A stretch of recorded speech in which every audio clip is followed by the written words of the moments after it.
Hi guys.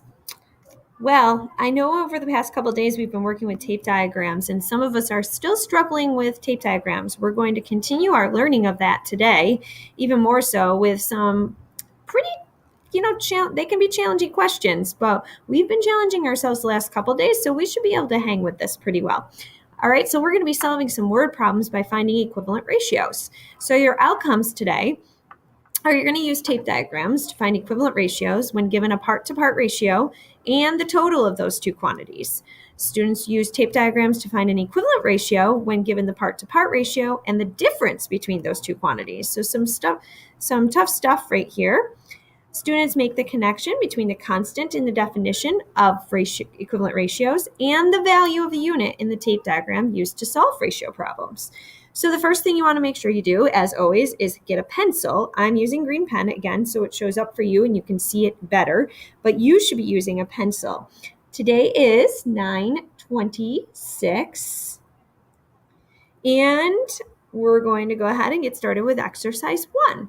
So again, we always like to try to keep math realistic. So this is in regards to some highway superintendent work. So a county superintendent of highways is interested in the number of different types of vehicles that travel regularly within his county. In the month of August, a total of 192 registrations were purchased for passenger cars and pickup trucks. So both types of cars, a total of 192 registrations. The DMV reported that in the month of August, for every 5 passenger cars registered, there were 7 pickup trucks registered. How many of each type of vehicle were registered in the county in the month of August? So this is a lot of information. So the first thing you need to identify is, okay, they're giving us a total number of cars registered. Then they're giving us a ratio. So for every 5 passenger cars registered, there were 7 pickup trucks registered. Okay, we don't know how many of that total was passenger cars and how many were pickup trucks. We only know the ratio of passenger cars and pickup trucks. And I think a lot of you get confused with that. You are starting with your ratio, and we are trying to figure out each type of vehicle using our tape diagram after we analyze this information here. Okay, so you can't just automatically think you know how many passenger cars there are and you know how many pickup trucks are. You have to use the ratio and the total to help you decide that information, but we'll get to that in just a minute. So using the information from the problem, we're going to write 4 ratios and describe the meaning of each. So now when you're writing a ratio, this 192 has nothing to do with our ratios because that is the total number of registrations. That's the total number of cars. That is not the ratio. The ratio in this question says for every 5 passenger cars, there were 7 pickup trucks. So therefore, when we go to write a ratio, we need to use those 2 numbers. So for example, I can do a part-to-part ratio, which is 5 to 7. And the meaning of that is part to part because I'm comparing the passenger cars to the 7 pickup trucks. So that's a part-to-part comparison. Now, I can also write a part-to-part comparison doing the reverse. I can say that there were 7 pickup trucks to 5 passenger cars. And again, that is still a part-to-part comparison. Okay. Another way that I could write this ratio is you're probably thinking, well, I've already got both part to parts, so what's the next comparison? Hopefully you're thinking to yourself part to whole. So in order to write a part to whole comparison, you would take one of your parts, so let's say 5 passenger cars, and set it to 12 total vehicles because there are 5 passenger cars and 7 pickup trucks. 12 is the total of the ratio comparison. So we are doing part to whole. Notice I did not use the 192 for the total. That is something totally different. We need to work with the ratio. All right. And the last one, I want you guys to see if you can come up with. I've already done both part to parts. I've done one part to whole. Think about what we're missing here. So go ahead, pause the video, see if you can come up with the next one. So I'm hoping that you did pickup trucks to the total, which would be another part to whole comparison. And if you didn't, please fix it so that it looks like that now. All right, now we're going to take that information from the word problem above, and we're going to try to answer this question, how many of each type of vehicle were registered? So in order to answer that question, we need to use our ratio. So we're going to use the ratio of 5 to 7. here's our passenger cars. Notice I start with that, and I have my pickup trucks listed here. Okay, again, if you didn't want to write all the words, you should always label your tape diagrams with whatever it is, the two things that you're talking about. In this case, it's cars and trucks. So I'm going to draw my starting line. And because I know that there are 5 passenger cars, I'm going to draw a tape and break it into 5 boxes. These should be about equal sized. And I'm going to do the same for my trucks, but I'm going to tag it on a little bit longer because I know it has to be 7 boxes. Notice how I'm just bringing the lines down and including one additional line here. So if you look, I do have my ratio of 5 to 7. Now it says here, that's the first part. Now what it says here is how many equal sized parts does the tape diagram consist of? So the tape diagram is the entire thing. How many equal sized parts are there? Go ahead, count, and write your answer. Hopefully you said 12. There are 5 for cars and 7 for trucks. What total quantity does the tape diagram represent? Hopefully, if you look back in the question, the total quantity that the tape diagram represents, meaning all cars and all trucks, would be 192. So that's different than the equal sized parts. This is 192 vehicles. Okay. Now, part E says, what value does each individual part of the tape diagram represent? So the value means if we want to figure out how much each one of these boxes is, we have to take our numbers here and work with these. We know that this whole amount is 192. We know that there are 1, 2, 3, 4, 5, 6, 7, 8, 9, 10, 11, 12 boxes. In order to figure out the value of each box, we need to take 192 and divide it by 12. Okay, so if you notice, that is 192 divided by 12. I'm going to go over where I have some room and show my work. Now, I want you to pause the video and go ahead and solve this on your own. So you should have got an answer of 16. So that means that each individual part equals 16. Therefore, we can go ahead and put a 16 in every one of these boxes.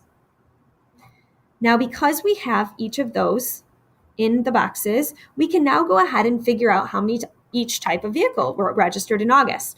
How we do this is we go ahead and draw a line the length of the cars, and we draw a line the length of the trucks. And what we do is we take 16, since that's our constant number in each box, and we multiply it by 5 for the cars, and we multiply it by 7 for the trucks. So 16 times 5 is 80. So we're going to put that there. And I'm just going to write how I got that here. And 16 times 7 is 112. So I'm just going to write how I got that there. And so down here, I'm just going to write 80 and 112. 16 there. Okay, so if you want to check to make sure that you're right, you can always take these two numbers and add them up. And they should give you 192, which they do, which is how many vehicles we started with. So that is how you would set up a tape diagram in order to solve for the number of each vehicle registered in August. All right, now we're going to continue on the back side of this, and it's a similar question, but a little bit different. The superintendent of highways is further interested in the number of commercial vehicles that frequently use the county's highways. He obtains information from the DMV for the month of September and finds out that for every, here's our ratio, 14 non-commercial vehicles, there were 5 commercial vehicles. Now, I don't know if you know what non-commercial vehicles are. Those means that they're non-business vehicles, whereas these are more commercial. They have like signs on them and stuff. If there were 108 more non-commercial vehicles than vehicles, how many type of each vehicle would the vehicle frequently use the county's highways during the month of September? So we need to use some information here. Now, first, we're going to go ahead and we always start with our tape diagram. So this is already labeled for you, non-commercial and commercial. We could always have done non-commercial and commercial. Draw a starting line. Now your tape for this one, since it's 14, is going to have to be pretty lengthy. Okay, so what I'm going to do is I'm going to kind of cut this in half.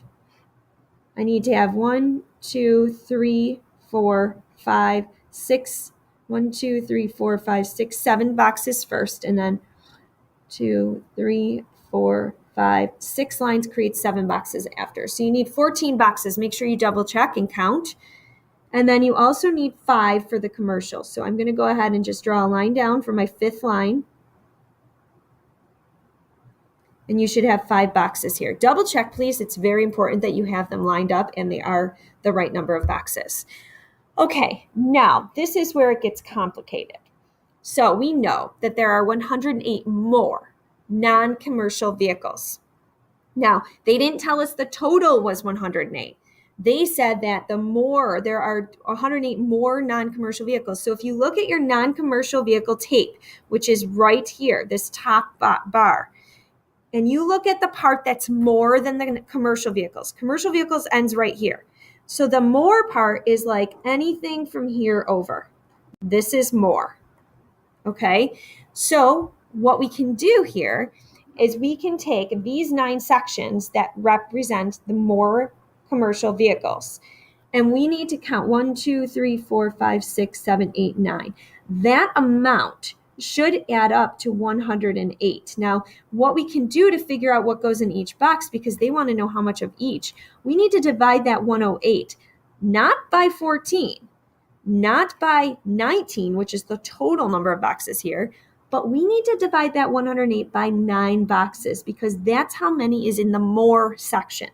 So we're taking 108 and we're dividing it by 9. So go down here where you have some room and go ahead and divide 108 by 9. So you should have got an answer of 12. Okay, so we're going to put that here, and every single one of these boxes gets the number 12.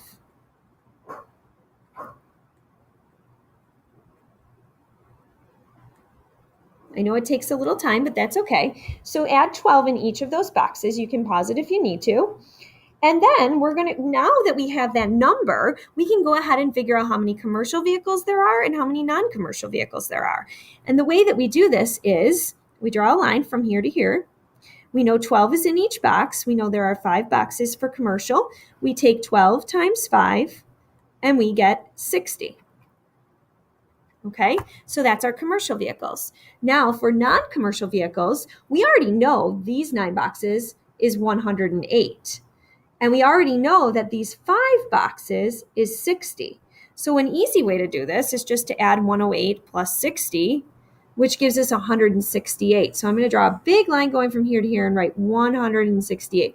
Another way you could have got that is by taking 12 and multiplying it by 14. So that's 168.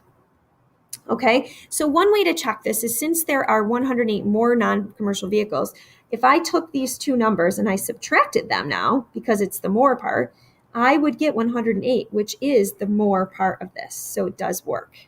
Okay, so a couple things you need to pay attention to when you're reading word problems. These keywords, like if there were 108 more, if they use the word more, it means you have to find where that tape diagram meets right here and draw a line and just count up these and divide it by that part. If it's giving you a total means you have to count up all of your boxes and divide that number by 12 in order to get the number that goes in each box. So how can tape diagrams be useful in helping you solve ratio word problems? It gives you a visual. And that's pretty much the main idea. So I want you to go ahead, and that's the end of this lesson. So what you're going to do now is you're going to go ahead and enter the folder on Schoology, which is the post video activities, and you're going to do a Flipgrid for me. So make sure you focus on answering the question, and that's it. We're not doing anything else, just answering the question. Thank you so much for watching.